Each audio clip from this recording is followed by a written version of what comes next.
Hello friends, आज हम महान कवि प्रदीप के जीवन से कुछ किस्से लेकर आए हैं। कवि प्रदीप के लिखे एक गाने को लेकर उनके खिलाफ गिरफ्तारी के लिए वारंट जारी हो गया था। इस गिरफ्तारी से बचने को उनकी बड़ी दिलचस्प कहानी है। हुआ यूं था कि आजादी से पहले 1943 में बॉम्बे टॉकीज की फिल्म आई थी किस्मत। इस फिल्म में कवि प्रदीप ने एक गाना लिखा था।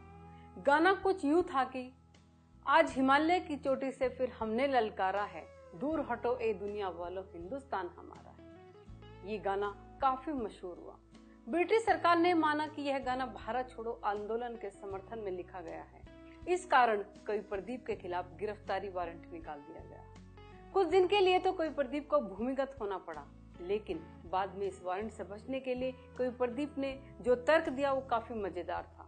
उन्होंने कहा कि यह गाना अंग्रेजों के खिलाफ नहीं बल्कि उनके पक्ष में है। दरअसल इस गाने की आगे की लाइनें थी, शुरू हुआ है जंग तुम्हारा, जाग उठो हिंदुस्तानी, तुमने किसी के आगे झुकना, जर्मन हो या जापानी। दरअसल दूसरे विश्व युद्ध के दौरान 1942 में जब सिंगापुर और बर्मा लड़खड़ाने लगे तो भारत पर जापानी आक्रमण की संभावना बढ़ गई थी। बस कवि प्रदीप ने इसी मुद्दे का फायदा उठाया और कहा कि यह गाना जर्मनी और जापान जैसे शत्रु राष्ट्र के खिलाफ है। दोस्तों, यह तर्क काम कर गया और कवि प्रदीप गिरफ्तार होने से बच गए। आखिर कौन थे कवि प्रदीप?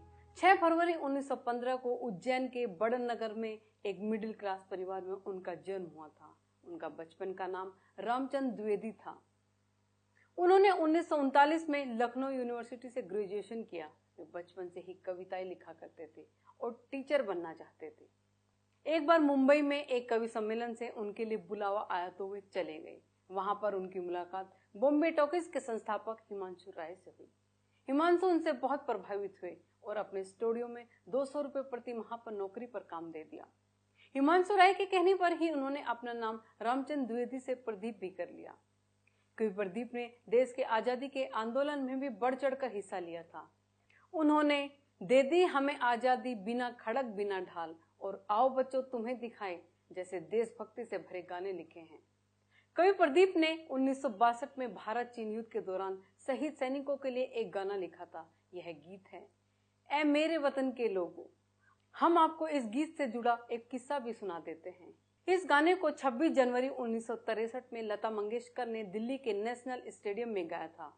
इस अवसर पर तत्कालीन प्रधानमंत्री जवाहरलाल नेहरू, राष्ट्रपति एस राधाकृष्णन सहित देश के सभी जानी मानी हस्तियां मौजूद थी। इस गीत को सुनकर जवाहरलाल नेहरू की आंखें नम हो गई थी।